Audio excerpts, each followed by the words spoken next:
Bird's Eye View Lodge started back in 1993, March of 1993. The idea came because we saw a need for some kind of lodging because bird watchers were coming, and then I had a brother my oldest brother was living overseas, and he came home around that very same time, and he was the one that said, you know, we should make a lodge so that these people have somewhere to stay.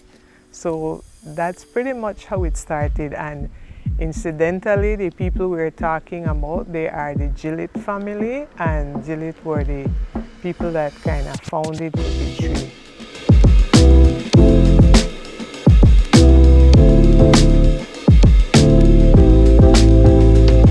I believe that one of the main reasons why it's a prime location for bird watchers is because it's a wetland. We have a lot of lagoons and swamps and wetland areas that attract birds. And because they attract birds, and it's been like that for a while, even before the locals were aware that this is what they have, Audubon they came around and they realized that this was a good spot for birds because it had a lot of wetland area, and that's where birds like to hang out.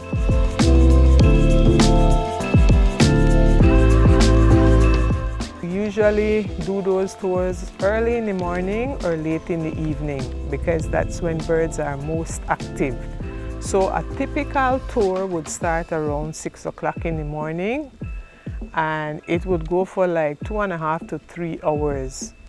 And during that time, and depending of course on time of year, but I'm going to talk about the peak season first, you can see about 70 different species of birds.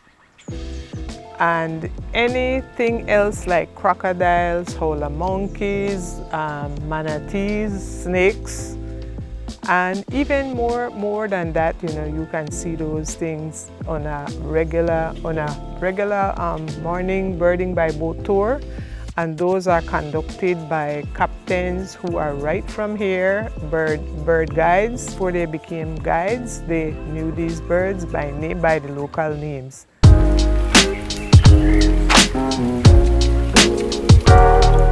When they're migrating or when they have migrated, we have thousands of any one species.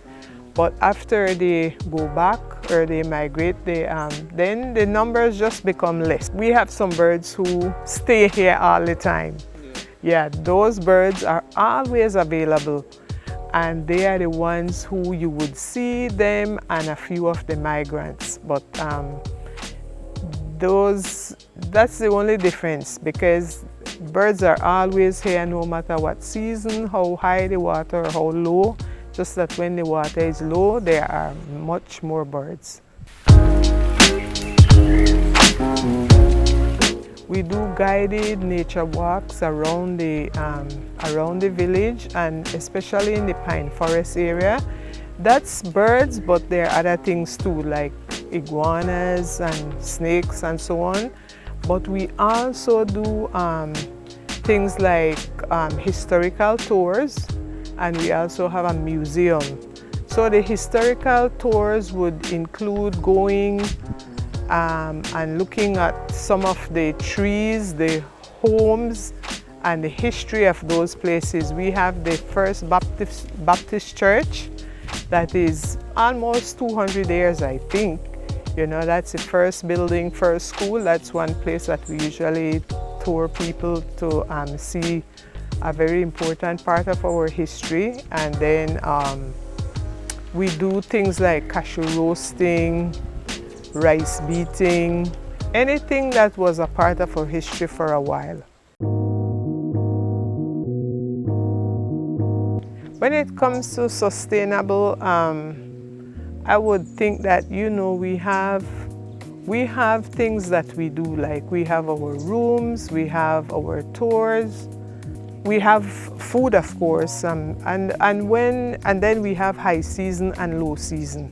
So what we do in the high season, those are the things we would mostly offer, and then in the low season, we would look at all the natural resources that's around us, and we would like purchase, we would purchase fishes and so from the local guides. We would also use all the fruits and whatever we see around. We would use them as jam. We would turn them into jams, jellies, syrups, and now we're even making cashew butter because Crooked Tree is known very much as the cashew wine land. So all those things, those are the things that we tap into when tourism starts to phase out for a little bit.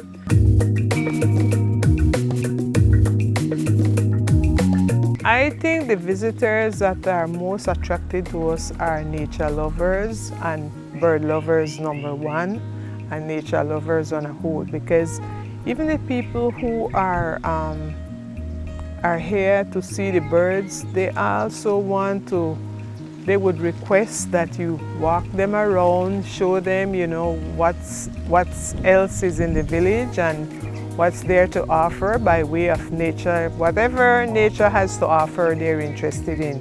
So I would say that most of our visitors come here for the birds and for nature. And after that, like some of the cultural activities.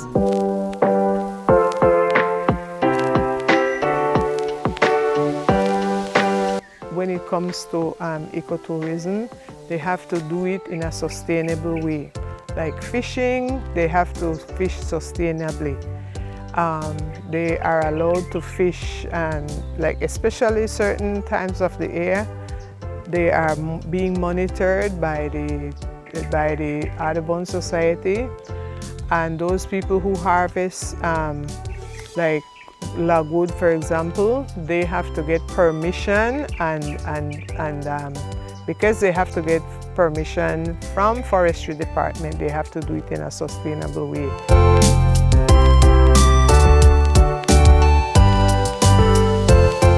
For marketing purposes, because that is a big challenge to us. It's very expensive, and when you're in an association, the price is reduced and you get to network more, and you get to your information gets to be spread wider, because Belize Hotel Association goes to trade shows, and they would, of course, they have the list of all the hotels, and if you remember, they have your information. So they would take those books to trade show, and then they would distribute them, and people would contact us somehow. They would contact us a little bit later if they're interested in what they see that you're offering. And also they would bring back leads for you. And even locally, they do run some shows on the television station, and so that is helpful for the local population of Belize to see what you're offering. So those are the reasons why we join, because it definitely impacts what we're doing in a bigger way for a less cost.